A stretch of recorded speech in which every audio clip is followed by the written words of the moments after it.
Okay.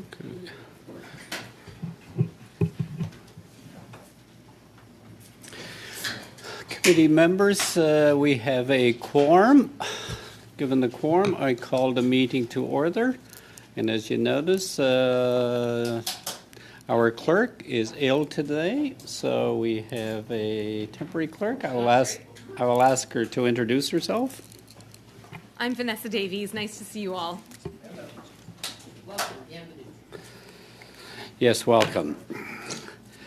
So welcome to meeting number 35 of the House of Commons Standing Committee on Human Resources, Skills, Social Development and the Status of Persons with Disabilities. Today's meeting is again taking place in a hybrid format pursuant to the House Order of June the 23rd, 2022, and therefore members are attending in person and remotely using the Zoom application.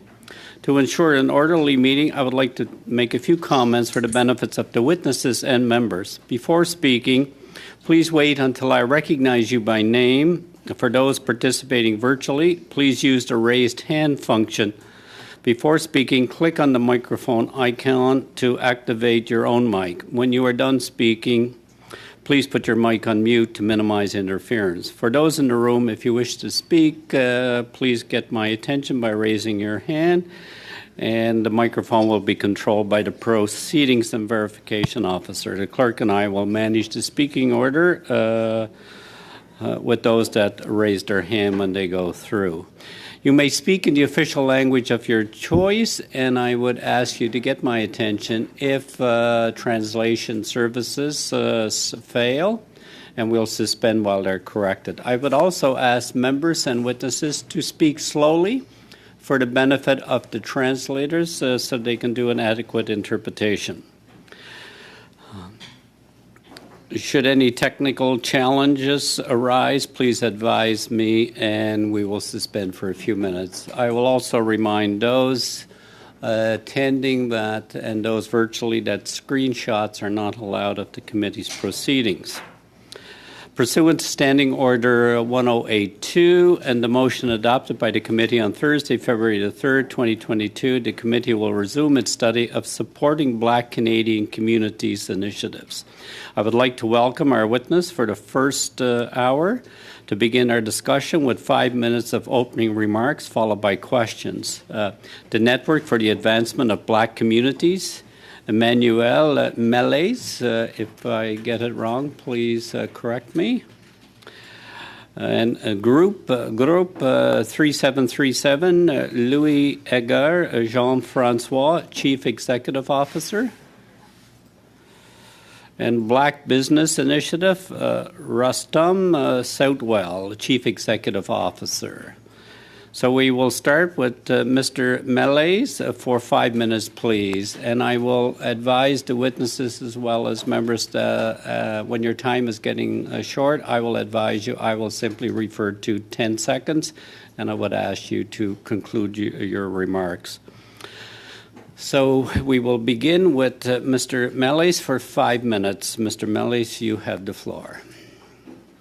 Thank you, Mr. Chair. I'm pleased to join this meeting with the committee. I'm joining you from Toronto, Treaty 13, and I'm so pleased to be able to really share some of my thoughts about the Supporting Black Canadian Community initiatives.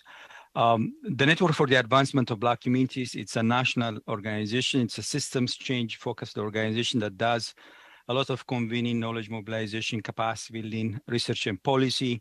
And in Ontario, we do also granting. And so far, we have granted more than $6 million in terms of capacity building for Black organizations, working closely with the Ontario government. For this particular initiative, the Supporting Black Canadian Community Initiatives, we have been retained by the department, ESDC, as the expert service provider. And we have worked very closely with the Black intermediaries, 2 executive directors of which Rustam and Louis Edgar are in this session with me. The Supporting Black Canadian Community Initiative, Mr. Chair, has been a transformational new initiative for Black communities in this country, unprecedented. in the fact that it came out of a co-design process between Black leaders, about 33 of them, 3 of us are here, that met in Gatineau in summer of 2019, and really worked with the federal government to lay the foundation of what this initiative is all about. As you know, within it, there is a capacity building component, there is an institute that has going to be launched, and there was capital funding. It's a significant investment in Black communities, which we have never seen federally, at least in my time in the sector, coming close to 30 years next year. What's unique about supporting Black Canadian community initiatives, what it does is it puts Black community leaders in the driver's seat, so to speak. For the first time, we have Black intermediaries that are funded to re-grant dollars to Black community organizations. What's also important to note is that this happened in the context of the pandemic. So we have seen a lot of grassroots organizations across the country close to the problems, working with Black communities to address, the challenge of the pandemic, being able to access resources to do the things that matter to them. Now, one of the great things about this initiative is that it allowed a lot of these recipients to actually use it as a platform to access other resources. Like the federal government last year launched the $350 million Emergency Community Support Fund. Now there is a Community Recovery Big Fund also. This funding that the groups have received, many of them actually ended up receiving additional funding from Philanthropy Foundation, United Way local governments, and so it has kind of that ripple effect of enabling. The Supporting Black Canadian Communities initiatives, it's also an opportunity for us to really talk about shifting the relationship between Black communities and the federal government from one of transaction to one of transformation. So I'll be happy to talk later on in the course of this Q&A about some things that we could do, but few of the things that are important to pay attention to: how do we build on the co-design process that we had between Black communities and government? How do we start embedding Afrocentric values to the measurement and evaluation? One of the things that you have heard from others that come before you is the need to look at sustained funding. I've always said, and I've been really leading in this space around both from design and funding and capacity building, that you cannot capacity building your way out of systemic challenge for Black communities. Capacity building is a good enabler, but at the end of the day, the federal government needs to consider about how do we sustain these changes by really thinking about core and sustained funding for organizations. You have heard some of that from previous speakers. The whole area of data, how do we work together actually to build on data and through a co-design process. The challenge of over-reporting, maybe here's the opportunity to move from, contributions to grants. In the Ontario Black Youth Action Plan that we work closely with the Ontario government, we actually deploy a different system of funding that allows actually organizational leaders to step back, do innovation, plan more, and sustain some of the work that they're doing. The landscape has shifted, Mr. Chair, and there's opportunities with the multiple funding that you have through the Entrepreneurship Fund, the Supporting Black Canadian Communities Initiative, and the announcement that was made today through the endowment. There's an opportunity for us to regroup as Black leaders with government and really reflect about how can we tweak this whole system. Thank you for your time, and I'll be happy to engage in Q&A later on. Thank you, Mr. Melez. Now to Group 3737, Monsieur Jean-François, for 5 minutes. Merci beaucoup. Thank you very much. I'm very pleased to be able to exchange with you. Thank you very much for this initiative and for being interested in the information. Group 3737. We are an entrepreneurship group that works with the development of businesses and organizational. We have 9 programs where we help organizations at all of stages of development, and we work with young people and less young people. We work in the cultural sector and within of course, the Black community. We are privileged to work with Rostam and with Mastuel also, and in Ontario with Joe Kenneth Community Services and other groups. So we work in a synergetic fashion. So we The initiative is to support Black communities. We've been working with this initiative in Quebec, and we've seen a lot of success so far.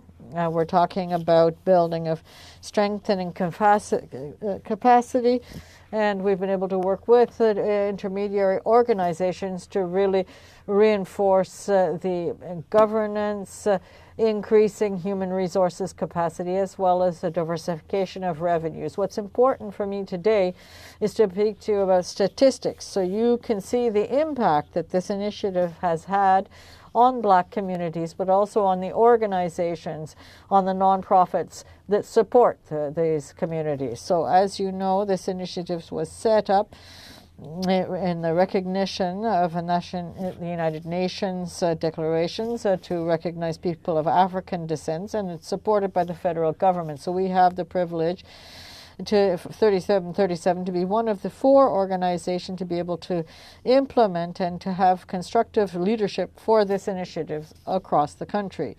I spoke about 3 priorities: improving governments, diversifying funding, and improving organizational work. But what we've been able to do is we've been able to go into digital transformation.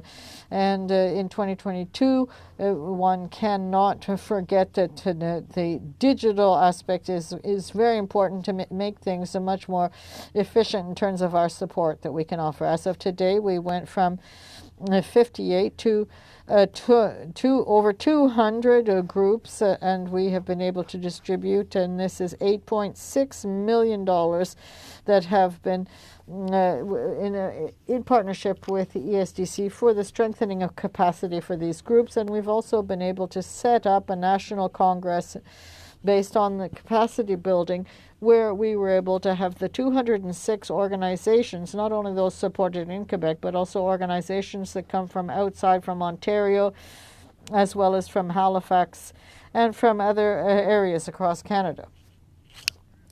We have also been able to set up a support plan, and so this is a plan that is part of what we do in our ecosystem of support. We are helping for documenting initiatives of funding and strengthening of capacity. We have a plan to be able to quantify the 6 results that we are hoping through the group 3737 to be able to have good data that will be able to show the results, and we want to be able to quantify the impacts and to identify which groups were able to progress through the 4 main categories that we'll be looking at.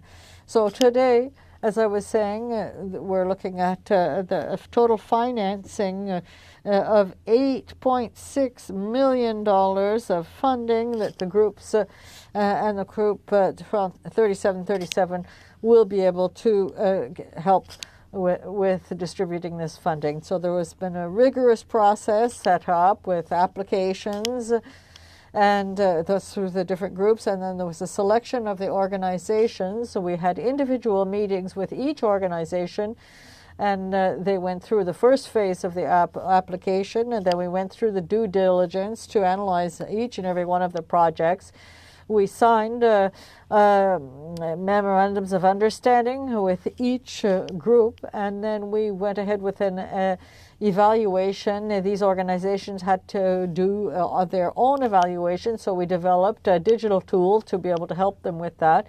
The approval was done through a common platform with the intermediary organization, MS Supply, and then we were able to go ahead with the contributions for the recipients and distributing the checks. So this was a rigorous process that was set up to be able to deliver those amounts for capacity buildings.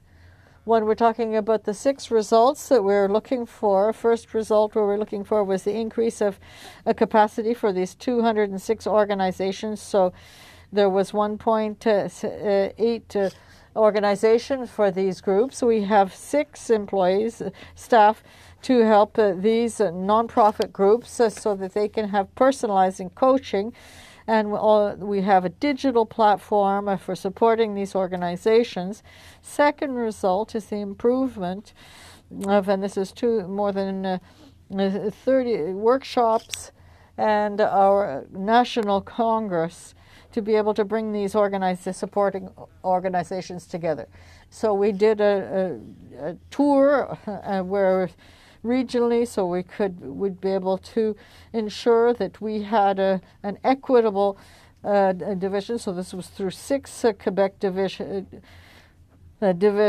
and we have a regional and cultural diversity that was respected. And so we really were able to connect with communities, African communities, Caribbean communities that are here in Quebec. And then we had a diversity of genre. Thank you, Mr. Jean-François. Now, Monsieur Sitwell for Black Business Initiative for 5 minutes. Thank you, and good afternoon, everyone. I call from Mi'kma'ki, the ancestral home of the Mi'kmaq Nation, otherwise known as Nova Scotia, which is also the home of the historic Black community that's been here for over 400 years. I'm very pleased to be part of the panelists today to just give you a bit of a story of the impact that investments such as SBCCI is having in Black community and Black community grassroots organizations across the country.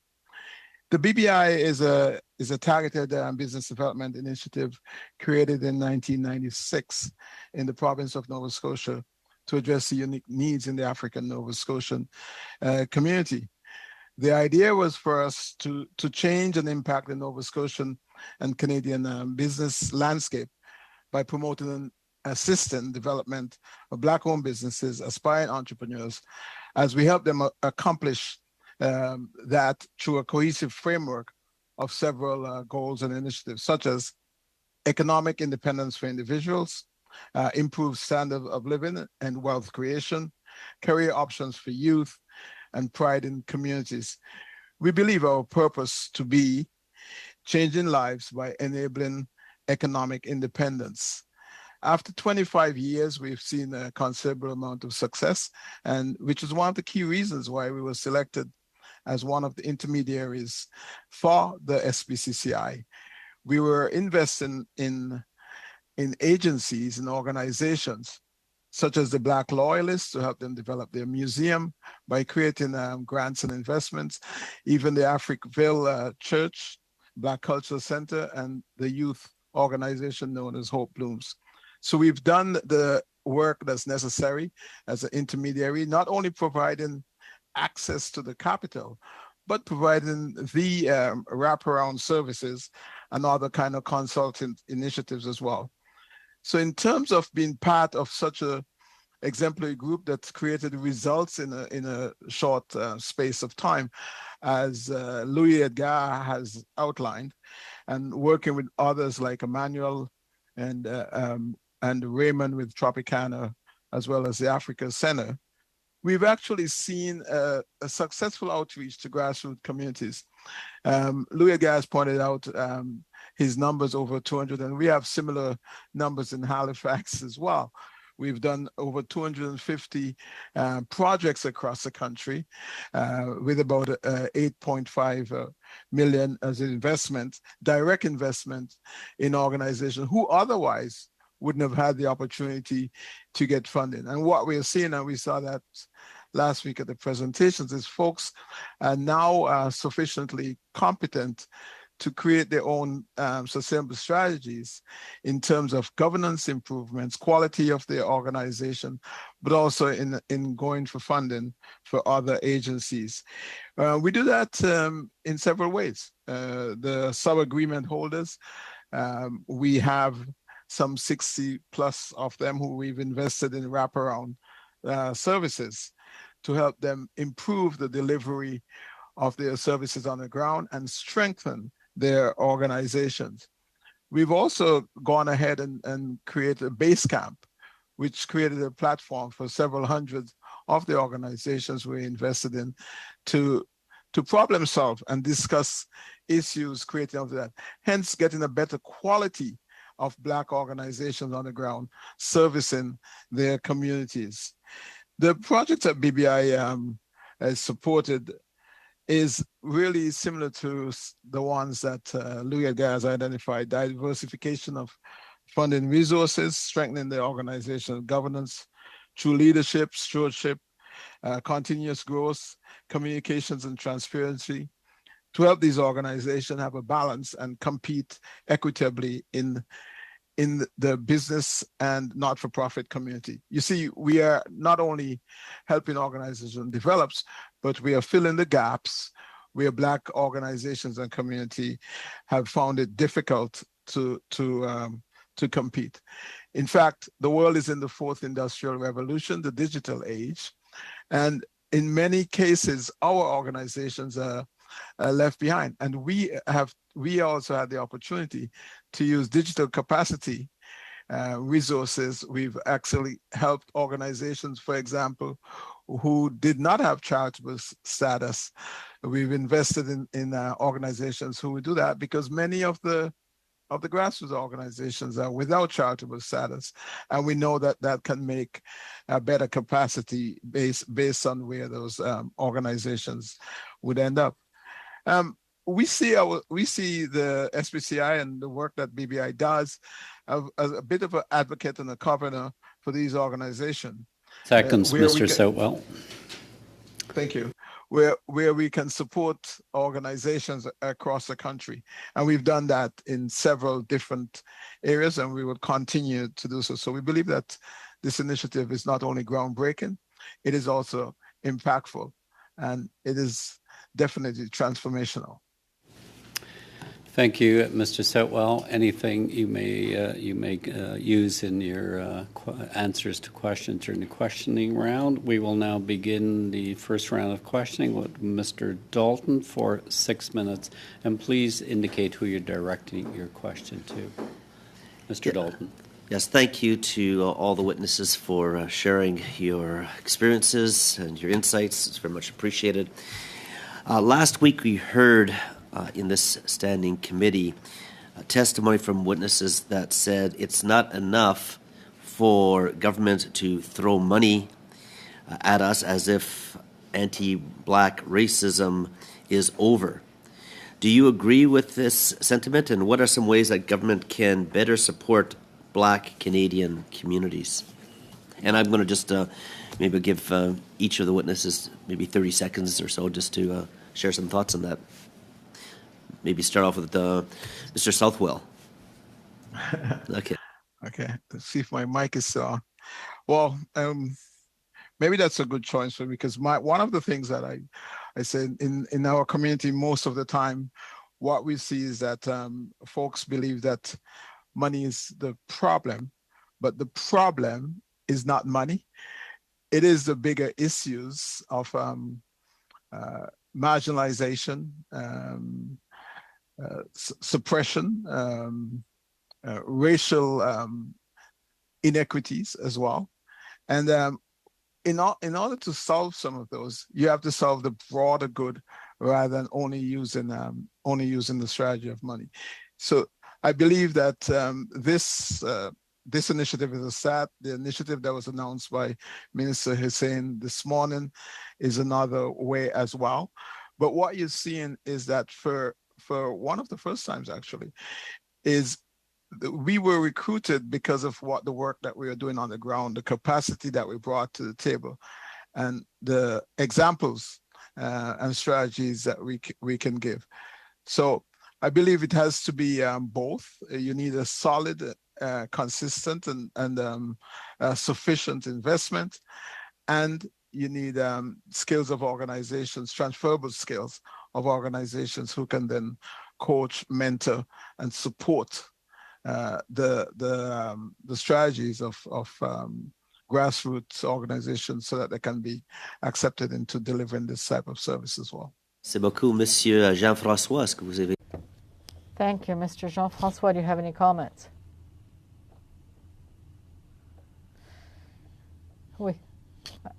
I think the initiative with the Black community, it's important to be able to help the Black community create resources. When the resources are set up, what we need to look at is how we can use those resources as a tool to be able to help these organizations who work very hard to get even more funding, which is necessary for them. And the work that they're doing is very important to be able to reach that objective. So to respond to the question, I think that on the government side, I think this first step has happened. And we, in terms of our role as organizations that help distribute the money in the field, is to be able to get back to the government to let them know what can be improved. So what can be improved is really the capacity to see how we can add resources, but how we can work together to leverage these resources so that we can create even more, to be able to take $1 and turn it into $2, so that we can have even more services for the Black community in Canada. Question: the challenge that we face in Canada for Black communities in terms of anti-Black racism is historical, is generational, it's complex. What this initiative does, and as other similar initiatives maybe at the local level do, they create the conditions for change. I think it's very important for us to really recognize that federally, there are a number of departments at the moment that are touching, so to speak, the Black community. You know, there is funding from different departments. So one of the things that is very important is to really start thinking about a whole of government approach. There has to be a strategy that actually connects the dots among the various investments that we have. The other important thing is, like, you know, a lot of these communities operate locally, municipally, provincially. And we need to look at the landscape and say, how does the federal government actually intentionally collaborate with local actors to really amplify some of the outcomes that we want to see? As I keep saying again and again, is like capacity building is critically needed. And as my colleagues have shared, you know, there has been a lot of impactful changes. But it's very important to recognize that there are systemic challenges that have put Black communities on the periphery that require other interventions. For example, take the housing challenge, the national housing strategy, this multi-billion-dollar investment we have. The Black communities hardly participate in there. How do we create the conditions for change? I think the capacity building investment that the intermediaries are providing is enabling some of the local groups to work with other partners to really start opening their mind in terms of working on other levels of systems change. So if I can just, thank you very much. Just one more, I guess I'll just throw this out here. Over the past number of years, past decades, we're seeing increase, with the immigration increasing. We're just seeing a great shift, as far as even the visible, minorities, which in many areas are majority, becoming majorities. I'm from Vancouver area, and what I guess my question is, what is that beneficial? Is that help? Are we seeing something really positive as far as affecting the Black Canadians, or is it been no change, or is it because we are going through a massive change over the past, let's say, even generation? You've all lived here some time. Maybe I'll just throw it to one because that's all we have for a quick commentary, Mr. Southwell. I guess a quick commentary, Mr. Southwell. We're over. Go ahead. I wish you hadn't liked me that much. I've been here for 50 years myself. I moved here in 1972, and so I actually have seen the change. And I think in many ways it's encouraging. Like, it's noticeable in Nova Scotia. Toronto has always been ahead of there, but diversity on its own doesn't do anything. It's about people, it's about relationship, and it's really about human justice and how does one be inclusive into the economy. So it's not about just saying it or doing it, because it's really how does Canada represent its very best? How does Canada represent its economy and its society in a way that's exemplary, to show an example to the rest of the world? And part of it. Thank you, Mr. Southwell. You can follow that thought with other questions. Now, Mr. Coteau for 6 minutes. Well, thank you. Thank you so much, Mr. Chair, and thank you to our witnesses today. It is a real pleasure to have you here as community leaders and being such a key part of this initiative, building it across the country. I want to just take a minute just to ask, maybe I'll start with Emmanuel, Mr. Melez. Can you tell me, from your perspective, how was it working with the other organizations, the ones that were distributing the money? Was there the ability for them to work together to collect the right type of data, to set the standards together, to put in place the right type of processes? So there was almost a uniformed approach to actually working across the country. Can you talk a little bit about that process? For sure, and thanks for the question. As I made in my introduction, NAPSI, or the Network for the Advancement of Black Community, was retained as the expert service provider, helping the department and Black organizations to really come up with the system of granting and working together. As my brother Rassam spoke, for example, they have been using platforms, and Louis Edgar also, to bring the various organizations together. They use the joint application process. They have worked hard over months to really sort out some of the things. Mind you, this is the first experience for Black communities to have Black intermediaries across the country. It's a new good story. The question is, how do we sustain and build on this story? Yeah? And so, yes, when you think about it, like more than 750 projects have been funded by the 4 intermediaries. Yeah, you have heard 2 of them today about the number of projects and the investments that they have made. It takes a village to bring solutions or raise solutions for Black communities. So what you have here is a microcosm or an example of that. And yes, I think my organization has worked with them in terms of the department of setting up. We've been responsible around the sustainability, and sustainability is not only putting dollars, it's a question of adaptability, it's leadership capacity, governance. All the work that they have been doing is important. The key question is, where do we go from here? Yeah, to sustain something. As you and I know, in Ontario, there have been a long history of investing in projects and grassroots. I think the key question is, we need to be ready to really have a discussion about how do we sustain the gains. So I have a question for Mr. Southwell about moving forward. I'm a fan of Booker T. Washington and his, double duty dollar, and the whole approach about how do we leverage the way we spend in order to even further support Black businesses and organizations. From your perspective, as someone involved in business, can you see us using maybe the procurement process in the future and different ways to advance even beyond the scope of this work by leveraging those dollars when it comes to services and additional purchasing? Yeah, thanks for that question. The strong answer for me is yes. And I give you an example, Mr. Couture.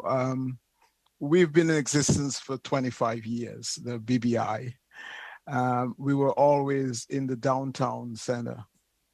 As of today, we are now in partnership with a Black-led organization who owns their own building as a tenant. Now, that's a significant investment, and that's the start of something really big. We joined the Buddy Day Learning Institute, and we've just moved into the top floor of that building today.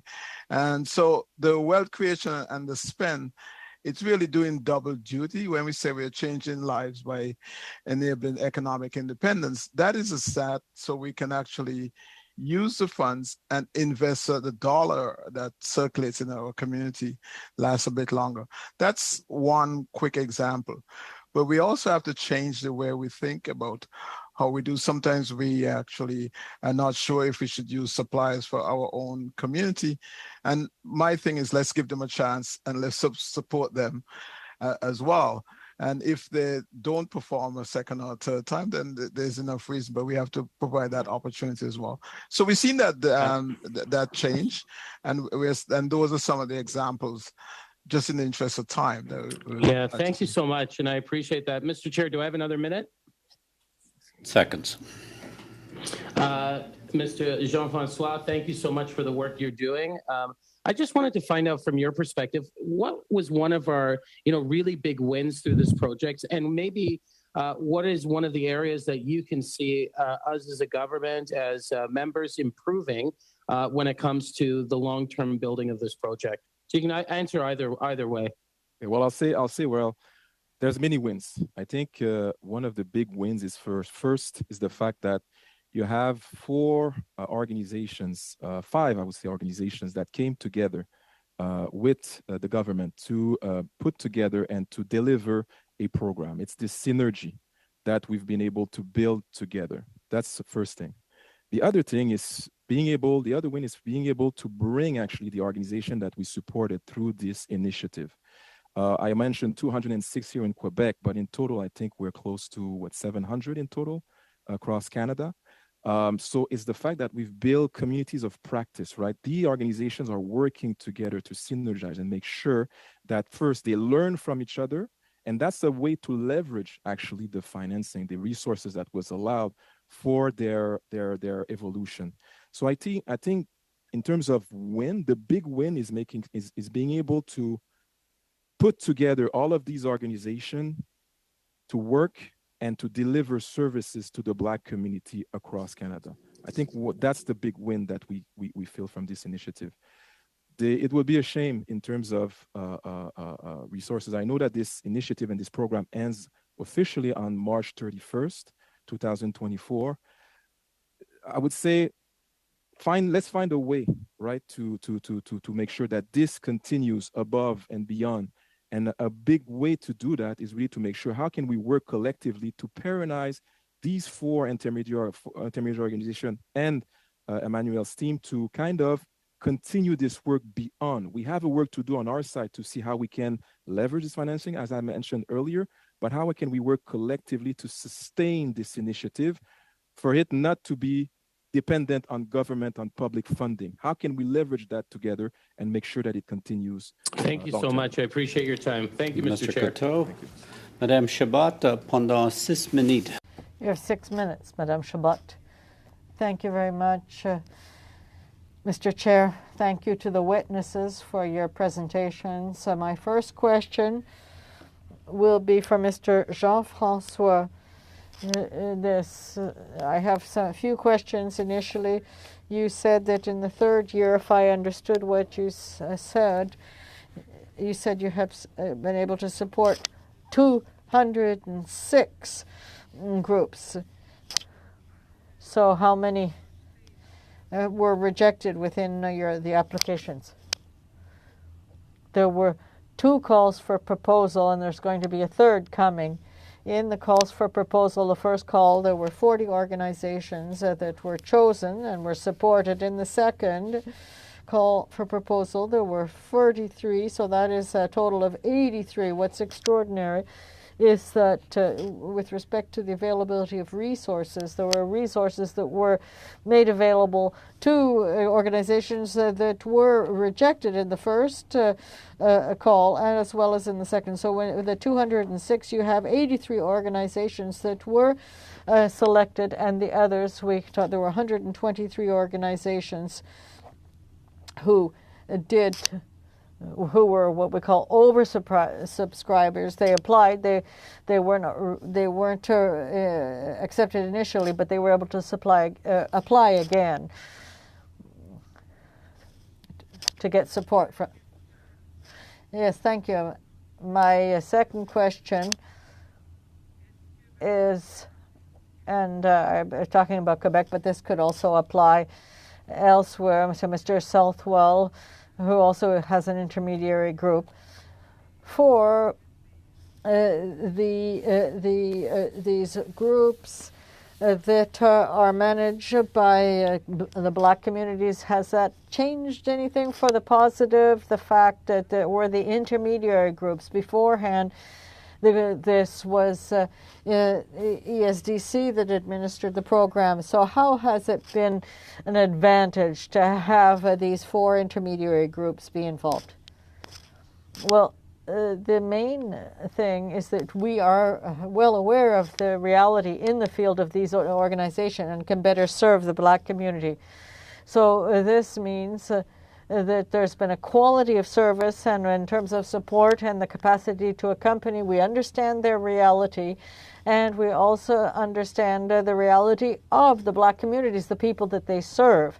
So this was what it is very helpful to have these 4 intermediary organizations. So both in Quebec as well as elsewhere in Canada, they're well aware of the program now that you are a reference, or are there still people who are really unaware? Well, I think that there's always going to be people who are not aware, but we do have a base of understanding within the Black community. But you do have regional differences, and these 4 intermediary organizations who are spread across Canada are able to help because they know the reality. However, they are able to add with knowledge, and if you talk about in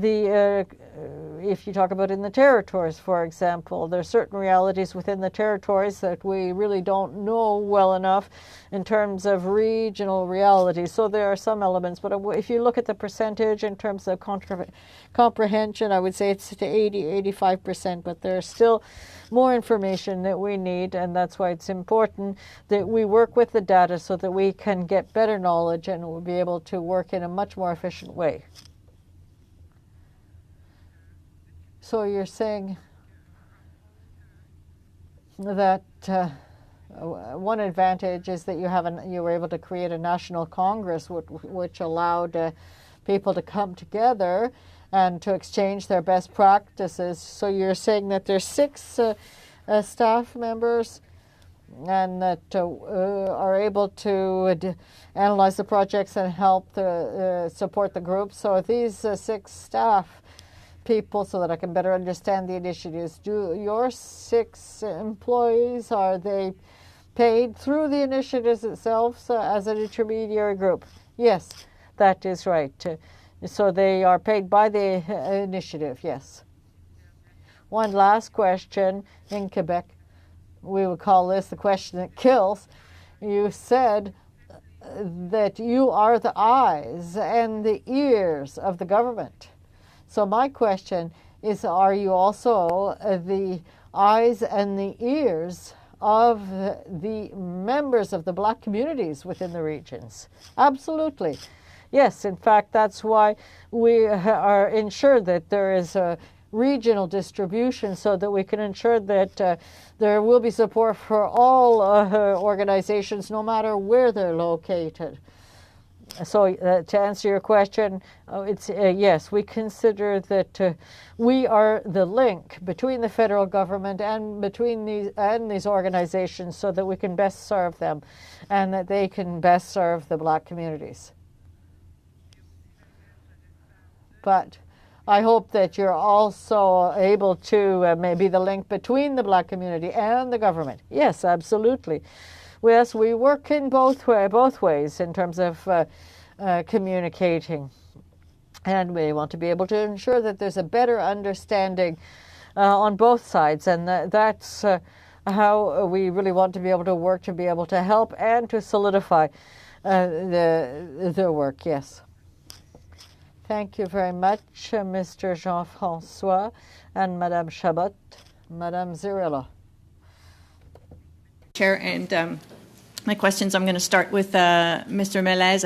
I hope I got the name right there, but because my interest is definitely tweaked with the comment about how do we tweak engagement for the new endowment fund. So I'm going to come back to asking a question, but first I wanted to just thank all of the witnesses here today for the incredible work they've done to build that capacity to get such movement with so many groups, so many community groups across Canada. And I will have some questions about how to sustain and keep up that momentum because I'm hearing that call. So, Mr. Melez, my question is just around this call for sustainability. And with the announcement today for the endowment fund, how can the government maximize the initiative that runs out in March and potentially fold in or glove into this endowment fund? What would be the best way to be able to keep up the sustainability, to keep up the infrastructure, to keep up all of that governance work that's already been done by the intermediaries and also the community? Thank you for that question. I think, as I've said, sustainability is not only dollars and cents. I think the investments are important, but we need to be able to build on the gains of the leadership that has been built, the adaptivity or adaptive capacity that we have been able to bring to the force. I think government can do a simple thing, and this is what I was saying this morning also in another meeting with a provincial minister. The federal government has actually the capacity to convene a number of other funders, including major players within philanthropy, United Ways. I mean, you're already working with them around the Community Recovery Fund. Bring these leaders, the Black leaders, into the table and have a discussion about what it takes to sustain the gains, the good stories. Yeah. And so part of that is, there's a good story now. I said the landscape is shifting. We have the Black intermediaries, we have the Foundation of Black Communities, we have the Black Opportunities Fund, we have a number of key players. We're creating a new story in Canada. How do we keep going forward with that story will require us to be bold. And I think as a federal government, within your departments, you're touching several, aspects of the Black communities. Black entrepreneurship. We have now a knowledge hub at Carleton University. My peers here were talking about the platforms that they have created. In our case, we have created a national capacity building portal. There are a lot of things that we could do, but the most important thing is not to reinvent the wheel. We have to connect the dots. And by doing that, you can actually bring funders that are funding Black communities at the moment and saying, what are the best practices that we need to take forward, including this amazing story that we have about the endowment that the minister announced today. So it's about connecting the dots. It's about not limiting sustainability to dollars and cents. There are other aspects of sustainability that we have to pay attention. Pay attention to the lessons of the pandemic and the recovery. The other thing that we have not covered today is the whole healing aspect coming out of the pandemic that we have to really support and invest in Black communities. So those are some of the thoughts, but I'm happy to also follow up in writing to the committee in some of these ideas that we have put in our own final report to the department. Thank you so much. And just following up on that topic around convening and maybe even networks, Mr. Southwell, I just wanted to talk to you a little bit about the business community and the opportunities and the wraparound supports that you talked about that's already been put into place that you've been working on for many, many years. I wonder if you could share some of those best practices that have worked to connect people and to bring people together and to help on that networking and sharing of resources. Thank you very much for the question as well. So we are somewhat of a granddaddy in the business Black entrepreneurship development. I think we normally claim that we've been the longest standing organization servicing that sector. And it is with some pride, some real pride, that the FACE Coalition's work took a lot of the testing ground that we had over 25 years, doing a form of cultural entrepreneurship support for a community that was normally in the margins. And how do you work with rehabilitating credit while trying to do wealth creation? How do you drive excellence in entrepreneurship delivery while trying to work with micro enterprises as well? So we have a very vast range of companies that we now have to invest in and develop. So like the Black Opportunity Fund, FACE, BNI, and other support agencies would help. But one of the things that we're seeing now, as Louis Gaz pointed out, there's a better willingness and capacity for the Black community organizations to work together. It's not us against anyone else. It's how do we best deliver that services.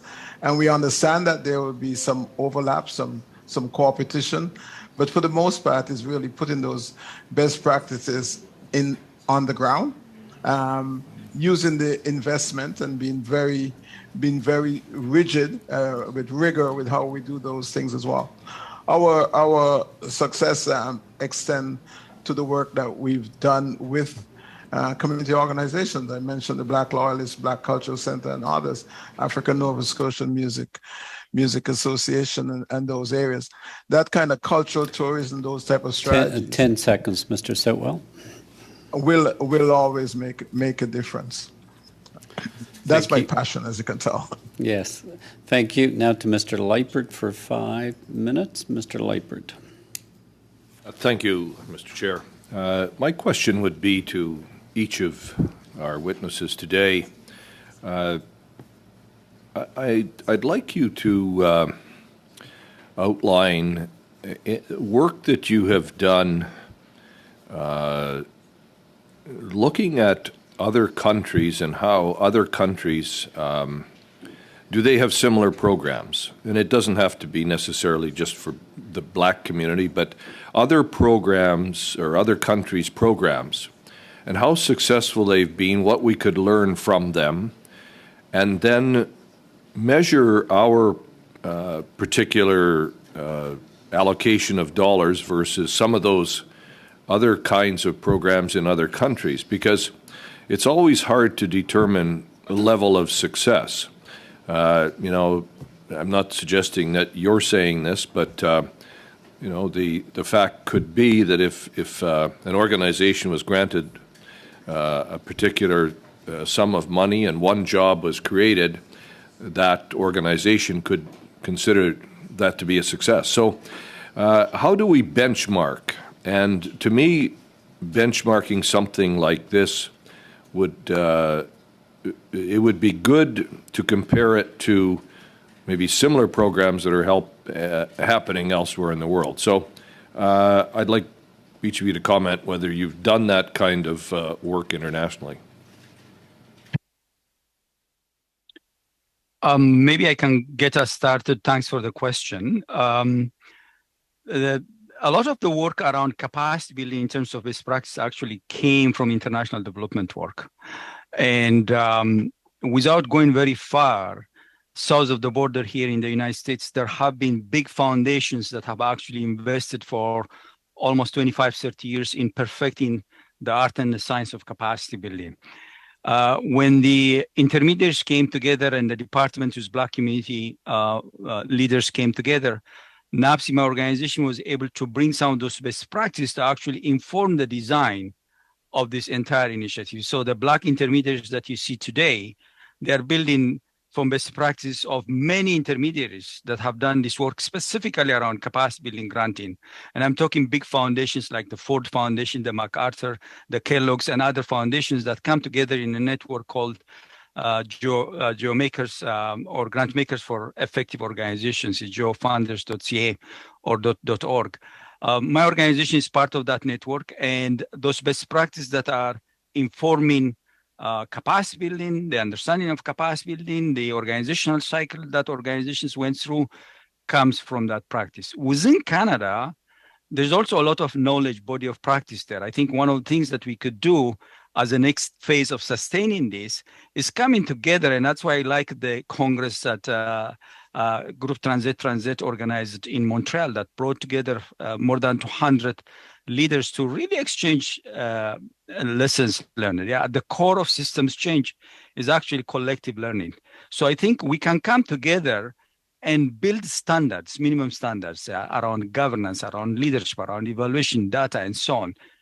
And there are a lot of examples. The United Ways of Canada, United Ways of Greater Toronto has built those community impact standards. Imagine Canada has the standards. So there's a lot of stuff that we can do. I think the big question is now, how do we move forward as we go, look at the next few years? We're laying a good foundation now. We have funded so many, grassroots, more than 750 projects along through this initiative. To sustain them, we need to start looking at new designs, new organizational models, place-based, quadrant-based in various parts of the country, along linguistic groups, along, various intersectionalities that we can organize groups and bring other funders to talk about how we sustain this. Thank you. So I would probably jump in here if Louis Agar doesn't mind. I think Emmanuel did a good job on the not-for-profits in those sectors. So I might take my few seconds to identify that to Mr. Lappert that yes, there's been significant work, and some of it is south of the border. The U.S. Some years ago in the 1950s created an organization called NMSDC, National Minority Supplier Development Corporation, which was exactly to do that, and it was really to drive not only the federal government, but to drive the private sector to invest in a very strong economy of persons, racially visible communities and entrepreneurs. And that example helped to create CAMSI, which is now in Canada. It's a sister organization that drives procurement in those areas. Because many entrepreneurs from racially visible ownership sometimes do have difficulty getting into the network of larger corporations as well in the supply chain. Thank you, Mr. Sotwell. Now to Mr. Long for 5 minutes.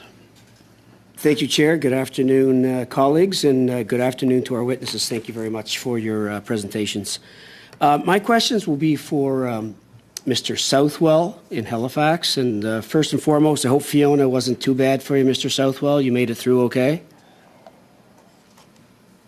Yes, I did, actually. I'm glad to hear that. Mr. Southwell, can you just comment on how significant today's announcement of $200 million for Black-led philanthropic the Black-led Philanthropic Endowment Fund? Can you just comment on how significant that would be for your organization? Yeah. So when in our history we reflect on this day, we would realize how visionary and how massive that investment is going to play out, because not only it creates a platform of sustainability, and if managed well, a continuous funds that can be endowed to the community over into perpetuity, really. I think it's going to lift the standard of Black communities for generations to come, which is something that we were actually asking for, and several folks in the community for many years have actually placed that as a key area. So yes, I think as the word get out to what is being suggested here, and the size and the vision in doing that, it's a major step and a historic one today. Thank you for that. And listen, in full transparency, I didn't know who BBI was until I had a coffee about 3 weeks ago with Jocelyn Eatman-Stevens. And Jocelyn is a good friend of mine, and Jocelyn is the BBI coordinator for New Brunswick. And she was telling me that there's 16 organizations or entrepreneurs now that BBI is supporting in New Brunswick, and I think the work that you're doing is absolutely fantastic. And the work that she does is fantastic in New Brunswick. But I did want to drill down a bit. How does the SBCCI function differently now that the funding flows through intermediary organizations rather than directly from ESDC? What's the difference? Well, I would like to believe that we're a lot quicker in getting the funds out. I'll bet you're quicker. I think, and that's a major question, because I was speaking to one of my team who is no longer with us, but saying what are the benefits. And one of the things that we thought as a community, having that perspective of transactional versus transformational approach has made a huge difference. Where the challenges came in is who does what, as you would have heard, whether it's core funding, how flexibly the funds are to be used, because we were doing a specific track areas rather than general funding, and that has been a issue that I think you heard that last week, and some of the areas that we've seen as well. what I know is that working together, and the ESCC has listened to the suggestions and help us where they can. Like, we know that they couldn't do everything, but they're doing their best to deliver the pieces that we are hearing. And we as the intermediaries has helped to organize and put back. Where we saw changes, for example, the charitable status, digital, those are areas that were brought on to adjust to the immense needs in those areas. Because if you can understand, this was designed in 2018, much before COVID and certainly before George Floyd. And the world has changed tremendously in that period of time. So we've seen that, and we've managed to have a conversation to support that as well. Thanks for that. Can you just talk about the SBCCI grants? So what role does BBI play after they've been awarded? So Group Transit, Tropicana, and Africa Center, we're intermediary. So not only do we distribute the funds and adjudicate the organizations that get the funding, and we do that with community folks, by the way. So the BBI team manage the process, but it is our own community who are making those investment decisions. We also provide ongoing monitoring. We have base camp that's set up for the sub agreement holders to network. We've actually just invested in our own platform. I know Louis Agas spoke about SMA Apply, but because of that, we have designed our own system that will be able to do a lot of the monitoring as well. And we do evaluations. There's one point made last week in the conversation as well, and I think someone else mentioned it early on, the reporting burden for the amount of funds, it's a lot, like, for some of the standards as well. So whether it's BBI, Group Transit, African Center, or Tropicana, we do follow up with our staff teams, do follow up with the business, the organizations, getting their reports and monitoring those, and sometimes the field officers go out. Thank you. I should just add that we do everywhere except Quebec on our side in Canada. Thank you. Mr. Setwell and Mr. Long. That concludes the first hour. We're a bit over. We started at 3:40 some. So that will conclude the first group of witnesses. We will suspend for a moment while we transfer to the second witnesses. Thank you. Ready? Thank you. And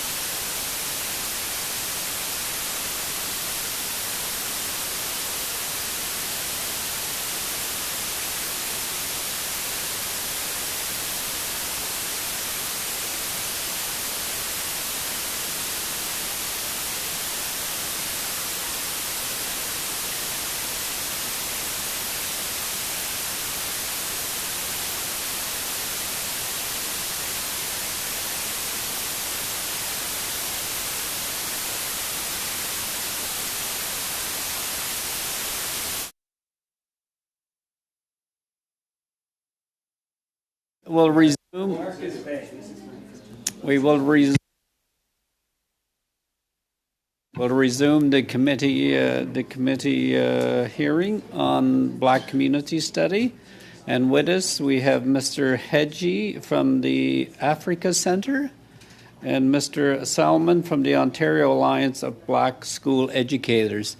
Gentlemen, you each have 5 minutes to give your opening presentation, followed by a question round from the committee members. And you have the option of speaking in the official language of your choice. If translation stops, please let me know by using the raised hand icon. So we'll now begin with Mr. Hedgie for 5 minutes. Mr. Hedgie. Good afternoon, everyone. You hear me well? I would like to start by thanking the committee for the opportunity today. I first would like to acknowledge that I am joining you today from Treaty 6, the traditional and ancestral territory of Cree Dene Blackfoot Settler Nakota Sioux. I also want to underscore that we are in the decade of people of African descent, a decade dedicated for recognition, justice, and development. My name is Sharif Haji. I have the privilege to serve as the Executive Director at the Council for the Advancement of African Canadians in Alberta. We are known as the Africa Center. We are a not-profit charitable organization that has been in existence for the past 16 years with a strong relationship and partnership with the city of Edmonton. We also have offices in Calgary. We consider ourselves as the largest Black-led nonprofit organization in Western provinces of Canada. The Africa Center is one of the SPCCI intermediate organization. Also, we are a former recipient of the funding prior becoming an intermediary based out of Western Canada. So I have the opportunity to speak from both sides, whether it is the recipient and my experience as an intermediary organization. We became an intermediary just a year ago, September 2021, through an RFP run by ESDC as a Western Canada-based intermediary. So we have not been part of the first call for proposals, but joined the other three intermediaries in the second call for proposals. So as a latecomer to the intermediary role, thanks to the other intermediaries, my colleagues who are just on the call a few minutes ago, the Africa Center was able to hit the ground running and execute the initiative at the same base as other intermediate organizations. It's a lesson of showing that working together and learning from each other, that is what brought to a level that we could be at the same base with the rest. We also brought a network and access as well as local lenses from the community to reach and support higher number of organizations based out in Western provinces of Canada that had missed during the first call for proposal. That highlights the fact that engaging Western intermediate organization was an overdue step to ensure regional equity and representation across the country for Black organizations seeking SBCCI funding. The process is uniform that for all intermediary, and this has been helpful so that we could work together in an alignment, whether it is call for proposal dates, announcements, disbursements dates, so that we don't bring confusion within the Black grassroots organizations. We also coordinated on the processes such as information sessions, grant reviews, et cetera, et cetera. So as far as selection is concerned, we had to put an independent committee in place, and that independent committee was identified through call for expression of interest. We had 47 members of a committee that applied, and we ended up identifying 9 committee members across the country as members of the grant review committee that provides recommendation, that ranks applications, looks into in alignment with the purpose of the call, and then provides recommendations for funding. Each committee member independently reviewed the processes, the applications, provided rating, and then came together to discuss and create a consensus in terms of way moving forward. About the organizations we supported through following the call for proposal, in response, the Africa Center receives a total of 147 applications, of which 130 of them met a criteria for funding. Out of the 130 applications, we have prioritized on funding 68 grassroots organizations with an investment of $2.6 million. About 70% of these were based in the western regions of Canada, with Alberta representing highest, followed by BC in the west. But in the ranking in terms of overall, Alberta has had the highest that we funded, and Ontario was the second. The least was Manitoba as far as funding is concerned, as far as the number of applications that we received. And areas that we focused is governance as well as operational excellence. Out of the 68 that we funded, there were 54 organizations that were not funded and deferred for the subsequent call for proposals. I quickly will highlight now. Mr. Hedgie, your time has gone well over. You will have to use whatever information you want to give to the committee during the questioning period. Thank you. Now, Mr. Salmon, for 5 minutes, please. Okay, thank you so much. Good afternoon, everyone. It's a pleasure to be here. I want to thank you for the invitation and for facilitating this. I'm Warren Salmon. I am the founding president of the Ontario Alliance of Black School Educators, which was founded in 2013. Now, the purpose of ODAPSI is to promote and facilitate the education of all students, African Canadian students in particular, also to establish a network of African Canadian educators and others involved in the educational process, to create a form of exchange of ideas and strategies to improve educational outcomes. So we do this through an annual conference and other activities. Also to identify and develop African Canadian professionals who will assume leadership roles and positions in education, and to also influence public policy concerning the education of African Canadian people. So some of the functions include to work to eliminate and rectify the effects of racism, harassment, and sexism in education, to significantly raise the academic achievement level of students, and to place particular emphasis on that type of learning which builds positive and realistic self-concepts among African Canadian students. Also to establish and promote the degree of awareness, professional expertise, and commitment among African Canadian educators necessary to enhance and contribute to the efforts of other educators and community persons. Also to provide financial and human resources for recruiting African Canadian school personnel, certified and support personnel. Also to support training for all personnel to impact the education and socialization of African Canadian students, to meet and share ideas, proven programs, and effective techniques for demonstrating African Canadian students can learn. Also to support and research positions on key educational issues which affect all children and students of African descent as it relates to public policies. Also to address the economic gap as experienced by the African Canadian community. So our membership includes educators, administrators, students, parents, communities, members, school districts, institution, businesses as well. And we actually are, as I said, we're Ontario focused.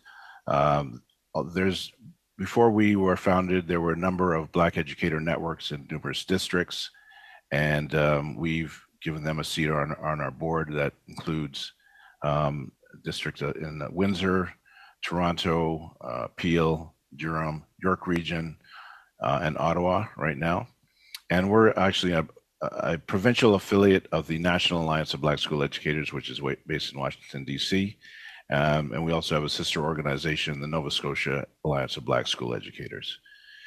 And now we're a recipient of 2 SBCCI grants, one for charity readiness and one for grant writing capacity support. So right now we're a nonprofit, but we are looking at becoming a charity, and that will help us, the grants will really help us to, increase our capacity and growth and do it in a more timely manner. So that's my introduction, and I look forward to answering further questions.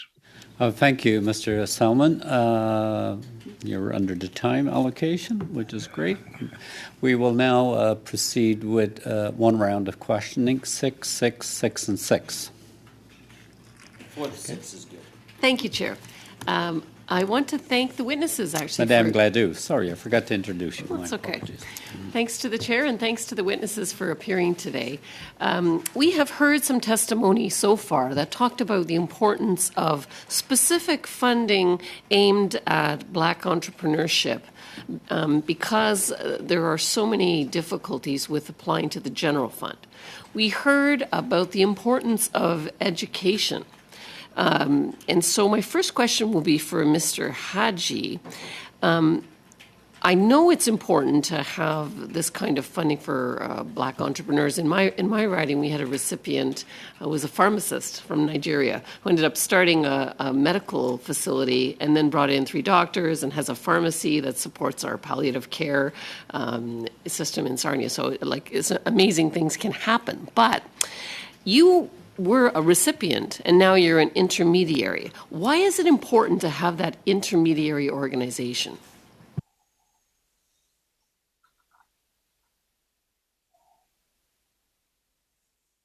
Sorry, it's important to have the intermediate organization. So I'll speak this, I'll put my hat on as a recipient.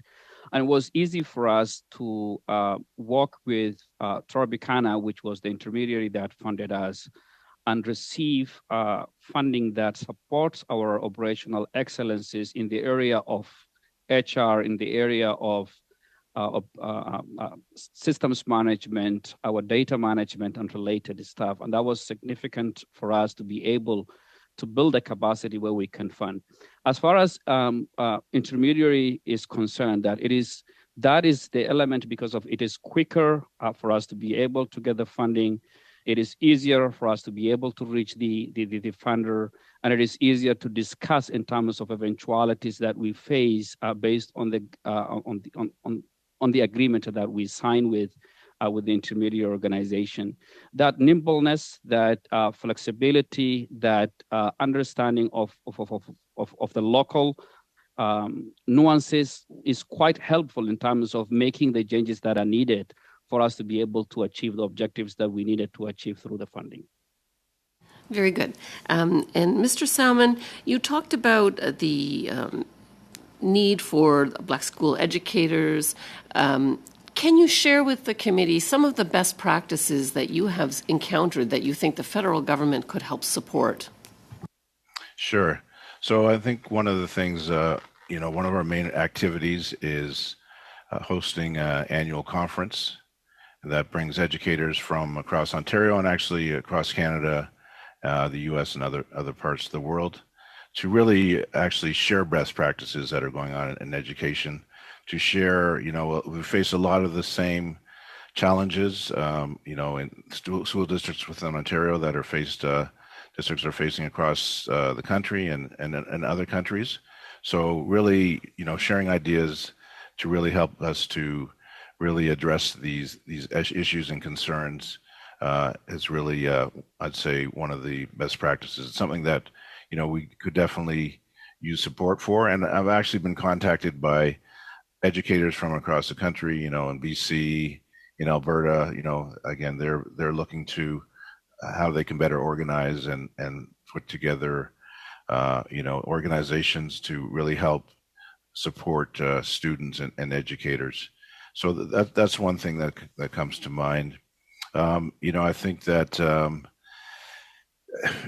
I guess one of the things we've also been looking at is some support for supplemental education and also other forms of education. There's definitely,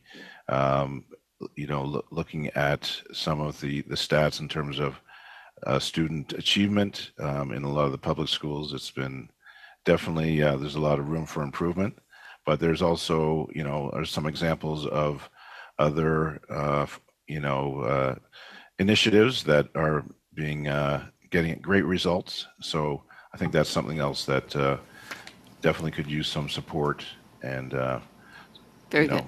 If I run out of time on this next question is a hard one. So I invite both of you to submit any of your comments in writing if we run out of time. When we're trying to change a culture and we're trying to get to a position of equity among people in Canada, normally culture change involves what they call antecedents of behavior, where you have positive incentives to try to drive right behaviors or right attitudes. And so we have, funding for resources, and we have education and things like that are positive things.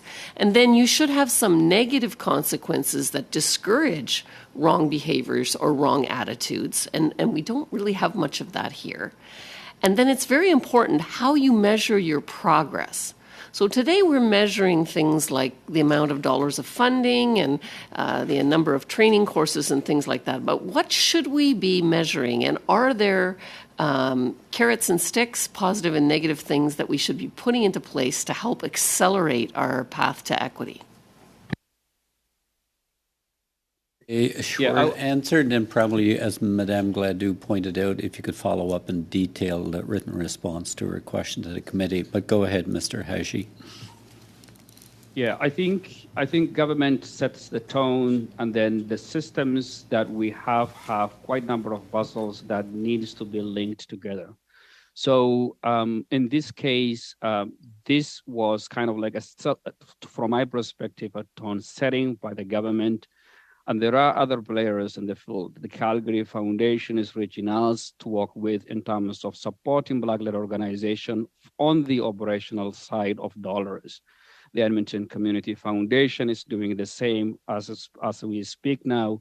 We have 15 other organizations that we are serving as an intermediary outside of the federal government, and this is dollars from the provincial government or from foundations in Edmonton and Calgary. So these are some of the things that will shift entirely the tone, will shift how we deliver and create equity collectively. One system of the orders of government alone cannot do, and as an organization, we cannot alone do. So in terms of creating that ecosystem is what will influence the system and create an equity in our systems. Mr. Hedgie and Mr. Solomon, you could follow up if you choose in writing to the committee. I will now go to Mr. Coteau for 6 minutes. Thank you so much to both of you for being here. This is an important study we're doing to better understand how to best position government to work with community leaders like yourself and Black Canadians across the country. And I just want to say thank you for the work you're doing and the leadership you're taking. Maybe I'll start off with Mr. Haji. Out west, so I'm familiar with the programs a bit more in the East Coast in Ontario. We do have programs even provincially in Ontario that specifically go to Black-led or organizations that are specifically serving the Black community. Out west, prior to this program and this initiative, was there anything that existed? To my knowledge, the term Black-led, Black-focused organization or Black-serving organization was not familiar in the West until this initiative. This is something that started both George Floyd as well as the start of this initiative. And we're having now a conversation with our foundations on the ground, the United Way, speaking about the municipalities, speaking about Black focus and Black-led organization. So in terms of, it has been a change of narrative from this side of the country as far as the focus of allocation of resources to Black populations. What is the relationship been like with your partners across the country as one of the 4 lead groups? What has been that relationship like across the country in regards to working together and learning from other regions and contributing to their growth as well? It has been an advantage for us as an organization that joined with intermediaries that have done already one call for proposal. It was a very good collaboration in terms of learning, sharing experiences, how they have run the first call for proposal, and that made our work quite easy to run the second call for proposal and then implement it in that way. And last question to you, sir. There will be people out there, critics, that will say, why do you need to do this? Why can't you just have organizations apply to the larger fund? And what would your answer be to them out in Alberta, for example, out west? Anyone who says, well, just apply to the regular fund. What is the difference between what we're doing here and what has happened in the past? Well, we have not sought in terms of becoming intermediary or playing as a fiscal agent for a number of of funders, whether it is the provincial government here, whether it is the foundation is here, but they came to us and said that you are delivering this initiative, and we think this is an opportunity that we can leverage, and that is how we have utilized. And another thing that I want the committee to know is that in the western side, Alberta has the third largest Black population in the country. It has the fastest growing Black population in the country. It has the youngest Black population in the country. So there are quite a number of complexities that come, and then this informs Black grassroots organizations to establish, and groups organize themselves wanting to respond and provide services for those nuances of complexities for new immigrants. It's quite different than the eastern side of the country because of that established sort of social connections and social capital exists, which doesn't exist in the West. Right. Well, thank you so much for the work you're doing out west. And I'm sure that work that you're doing out west will benefit us here in Ontario as well. So thank you for everything you're doing. Mr. Salmon, thank you for being here. I'm aware of the work that you've been doing over the years in education and just building, overall the Black community professionalism and best practices. You talked a bit about how the funding helped your organization accelerate its ability to transform. I think you mentioned going to, getting charitable status or not-for-profit status.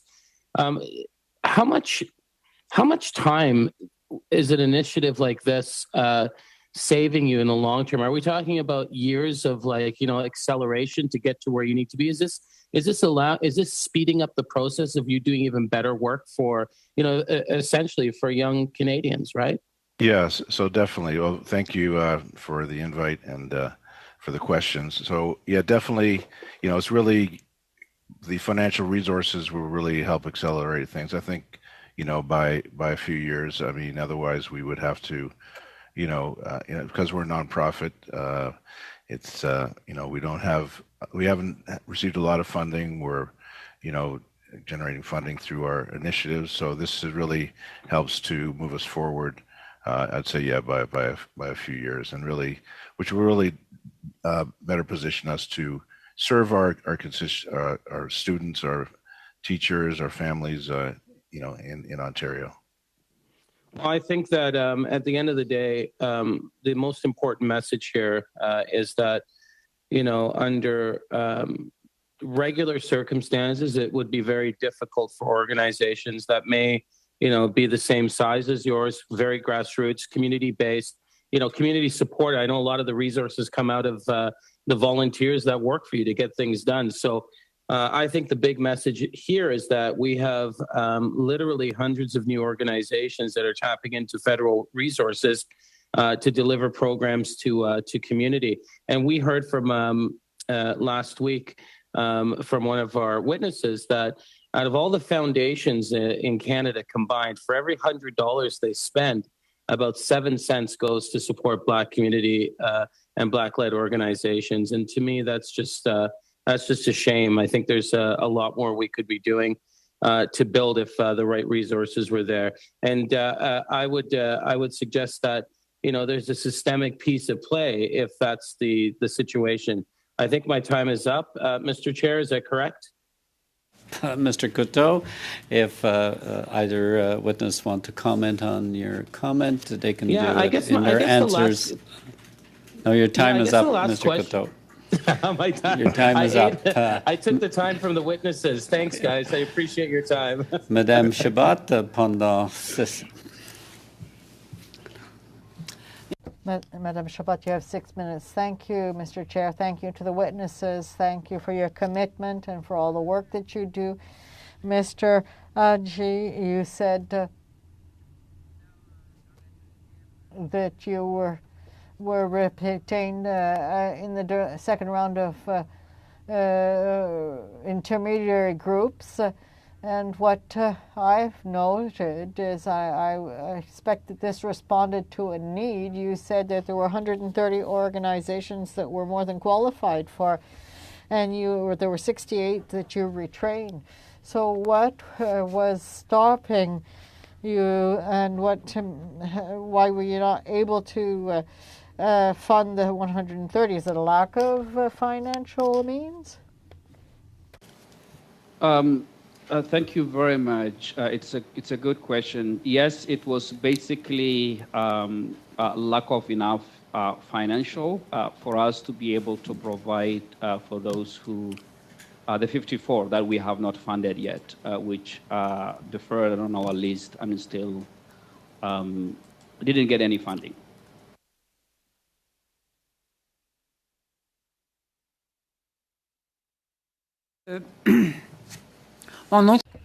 Another question is for both witnesses, both for Mr. Adji as well as for Mr. Salman. Since the beginning of the study, from what I've been able to note, generally speaking, there are a lot of good. There's a lot of good coming out of these initiatives for the communities. But we know that this initiative is going to come an end soon. So this is an initiative that has responded to the needs, but for the next steps, so how do you see the next steps unfolding over the next few years, and what should be retained from the program, what worked well and maybe what didn't work as well? Mr. Adji, if you could start. Well, sustainability is something that we talked quite a lot, and it is one way of building the capacity, but sustaining the gains that have been made, from my perspective, is it will be a loss if we stop this program in 2024 at the dot without having a transitioning plan and moving forward. And that could include in terms of leveraging other opportunities that exist in terms of building the fundraising capabilities of some of those organizations. What are some of the other funding, corporate fundings, the municipalities, the provincial dollars that exist? How does this transition into that level? We're seeing quite some signs on our end for the last 1 year, but it requires a time for that transition to occur and for that transition to successfully happen. So I think it will be prudent to keep in mind, and the government to keep in mind, working with the intermediaries and ensuring a plan, having a sustainability transition plan. Okay, yeah, I'd like to say, yeah, sustainability is definitely an ongoing concern. I think that looking at the organizations that have tapped into the funding, I think there's definitely a lot of proof to support that it works. But the big concern is, how long will the funding be around? Will it survive, transitions of power and stuff? And, what's the plan to really make it sustainable over a long run? So, it's great that it's here now, but that's definitely is a concern. And so I think there needs to be a commitment to making it sustainable, between, who's in power and just over a long period of time. So those are some of my thoughts. Merci. Thank you. In other areas, we talk about transition time. So I think it's a question of solidifying what has been started. But this is maybe for Mr. Adji. You're an intermediary group. Do you, with the 3 other intermediary groups, have you set up a process from now until the end of the program to go ahead with discussions with the government to see what's worked with the program and what maybe hasn't worked as well? Is this something that you have a plan to have, this type of discussions with the government? We talked about strategic planning in terms of moving forward and what the next steps are. We also talked about the stories of what happened, like the funded organizations. Evaluation is just taking place. We haven't concluded that. We expect that there will be lessons learned from those evaluations, and then that will be some of the part that will be informing in terms of moving forward. But it is very, very early initial discussion. We haven't solidified a roadmap of transition plan yet, but a conversation is started around having a strategic discussions in terms of moving forward that is informed by the learnings that we gather from existing funder organizations. But, Monsieur Haji, now Madame Zerillo for 6 minutes to conclude. Thank you very much. And I wanted to just get right into it because we have a short time. Wanted to kind of follow up on what Madame Chabat was talking about. And we did have a big announcement today around the endowment fund. There's been a lot of talk about sustainability. My question is, has the intermediary model been kept in place for this endowment fund? And will it be able to work with the current infrastructure that has already been built and that's working, we know it's working, to expand the scope and get more partners involved? Is there talk about this transition to the endowment fund? Yeah, I will concur with my other colleagues earlier in the call in terms of the importance of the announcement that was made today. But to my knowledge, I don't think that it was built on continuity of the work that the intermediary has been doing. It's built in a way that is the usual regular RFB. That's my understanding. So I don't know in terms of how the two will be tying. And I think my colleague Emmanuel mentioned in the earlier call that there are quite a number of dots that needed to be tied together in terms to make sure that the impact on the investment that is being made on Black communities in Canada is sustainable in the long term. Great. And Mr. Solomon, I wonder if you would have a comment on that. And also, too, you mentioned this movement from a not-for-profit to a charity, and I'm just wondering if the endowment fund, if it ends up being a transition vehicle, if there will be what barriers or challenges you might see for the size of the organizations that potentially you work with that maybe can't move to either a not-for-profit status or can't even move to a charity status. How can they be supported? Yeah, so first of all, I'd like to really welcome and applaud the endowment fund. It's really good timing for us because through the SBCCI we're looking to become a charity. And also the other support we're looking for is for grant writing support. So,